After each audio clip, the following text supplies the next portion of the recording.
जिस तरह से अभी आप लोग अपने धैर्यता दिखाए हैं, कोई भी अपने जगह से इधर उधर हिलना डोलना मत भाई, और हमारे माताओं बहनों का रक्षा करना, इसी आग्रह के साथ आप लोग पूरे कुशल पूर्वक आप लोग आनंद लीजिए। इसके लिए धन्यवाद, साधुवाद। हेलो हेलो, थोड़ा सा टाकी ठोकिए तो, ढोलक का टाकी ठोको तो बबू, बढ़ा दो, बढ़ाइए बढ़ाइए।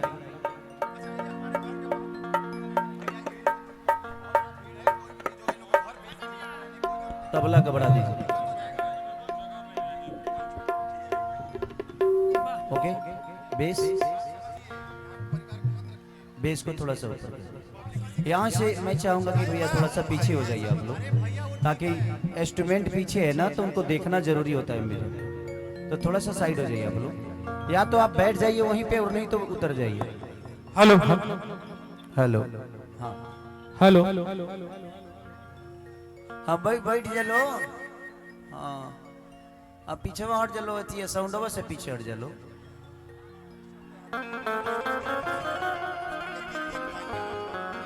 एक मिनट,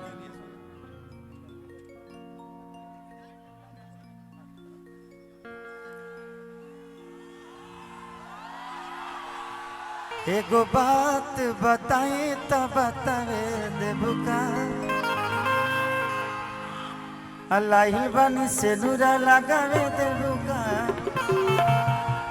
चलिए थैंक यू। और हमारे बड़े भाई हरिचरण भैया, तनी करे के दूरे रखो, ठंडा लगता,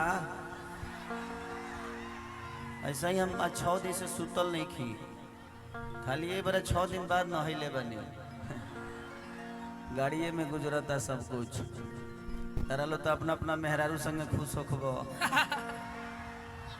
हम बनी जे साढ़ भैंसा खानी घूमत रहतनी, तनी मुनी और दूर रखन, हमारे मुँह में घुसबो का। तो दिल से प्रणाम है इस धरती को, जिस धरती पे दोबारा फिर से भी आया। सिर्फ हरिचरण भैया का जिद था कि नहीं, हमारे यहाँ के लोगों का आशीर्वाद आपको मिलना चाहिए, और ये मेरी खुशनसीबी है कि हरिचरण भैया जैसा इंसान मेरे जीवन में है। मैं इनको आज से नहीं, आज मुझे लगता है 7-8 साल से एक दूसरे के दिल में हमेशा रहते हैं हम लोग, और मैं वादा करता हूँ कि भैया जीती हैं तो अकेले ना वाले को हीरोइनों के लेके आए।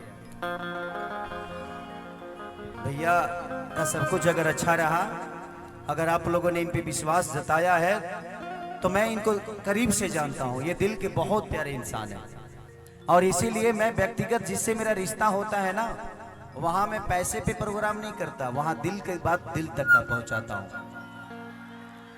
और मेरे लिए पैसे मायने इसलिए नहीं है कि बेटा खाती कमा दिले बनी, अब नाती खाती कमाइल जरूरी थोड़ी बा, होकर बेटा हुई तो वो सोचो कम हो सही, तुम लोग अपना अपना मर्द से झगड़ा अपना बेटा खाती मत करी हलो ना, तो जानता रुका होई कि जदि मोहरत से में हरी लड़बे करी,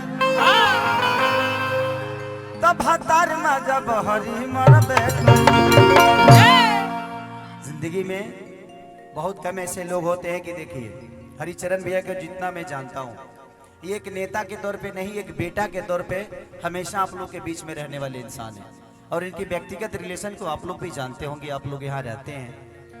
और भैया से मेरा जो रिश्ता है वो एक कलाकार और एक फैन, या एक होता है ना आम आदमी वाला नहीं, बल्कि एक बड़े भाई या छोटे भाई का है, और हमेशा मैं यही चाहूंगा कि भैया को जब भी जरूरत पड़ेगी मैं इनके साथ हूँ, आप लोग साथ है ना? I love you. चलिए अब आइल भाई तो 2-4 को गा दे तनी, तुम लोग खुश हम खुश, तनी जहाँ पैसा मिलेला वो जगह अब खूब बढ़िया से गाई ले।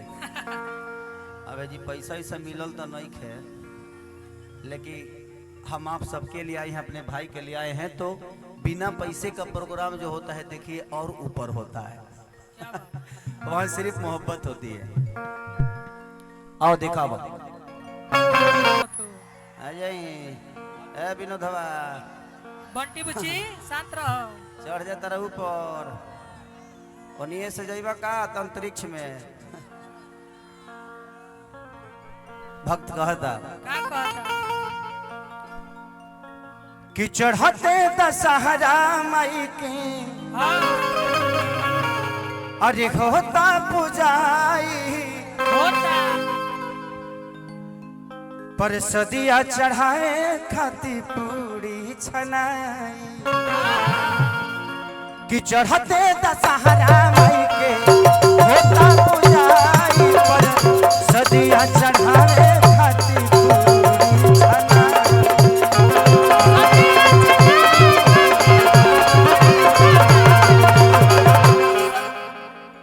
कि जे आ जाला मंदिर से न भागेला तो माइके लागल बावे निया पछुलू न बनल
हवा आराम से आप लोग को पैसा देना है प्लीज, आप किसी को मना नहीं है।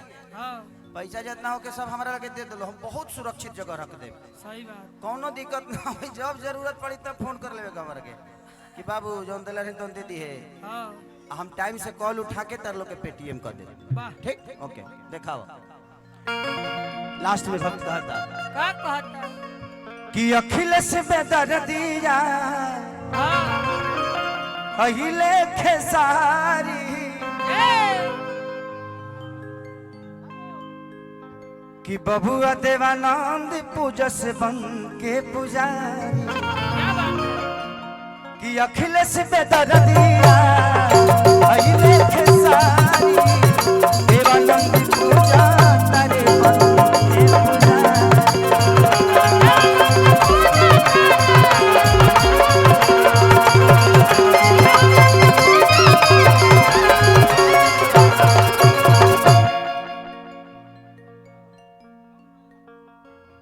कि मंदिर में गईला के बाद मन लागेला त माई के लागल बागनी मिया बझुलवा हवा झुर झुरला आगे त माई के लागल बागनी मिया बझुलवा बजवे हवा झुर झुरला चलो